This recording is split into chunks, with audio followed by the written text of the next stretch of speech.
Well, I got the jugs off, and the cam was hardness had worn off.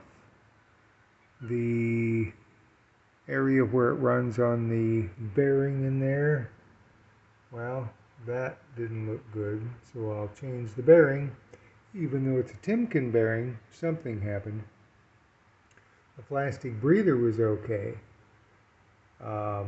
The cam itself is one I'd never seen before and has no spots on it.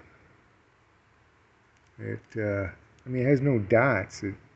I think the owner painted, wait a minute, oh, there is a dot. Yeah, there it is. It was under the paint, but it could be Harley, I don't know. OEM 0400G, and over there says HG or MG. I guess it's an MG, yeah, but it doesn't, it looks funny.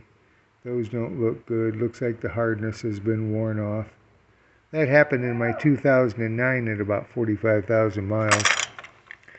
The gear is still good, but I suggested the breather, the reed valve from S&S. I put that in my bike.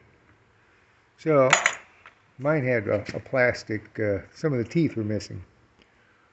So he's going to take the jugs in and the heads and the exhaust on the front cylinder. You could literally pour WD-40 through it when it was closed.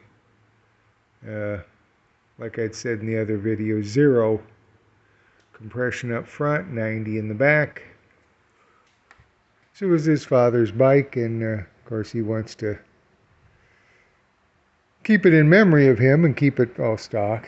Let's see, where the yeah, that's what happened to the piston right there. Top rings are mostly broke, and the oil ring doesn't move, so he'll have to pick up some pistons.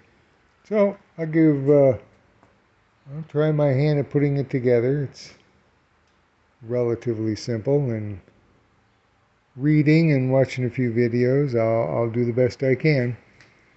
This is coming along. I'm still looking for mid controls. I did pick up the brake, but I still need the master cylinder, the line, and the pegs. And then for the other side,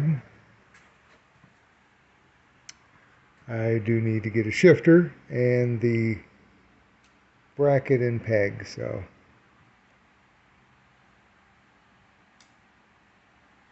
well, that's about it for this video. Oh, and my neighbor did get the new Cobra exhaust. It does sound very good. This is the one that I changed over to a carburetor. It's a 97. That's the one 2 Harley dealers couldn't figure out the problem.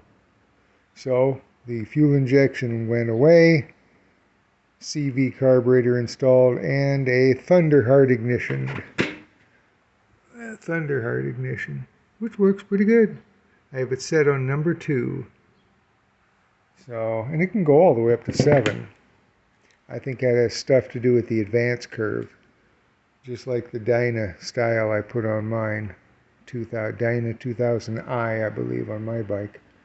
This one still has the stock one. I mean, if I get this, it runs fine. If I get this, it might stick. I've got a Sportster ignition module from the 90s.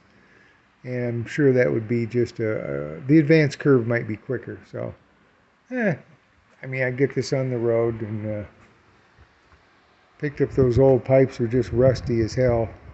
But they cleaned up good enough for me for 40 bucks. Well, that's about it for today. Catch y'all later.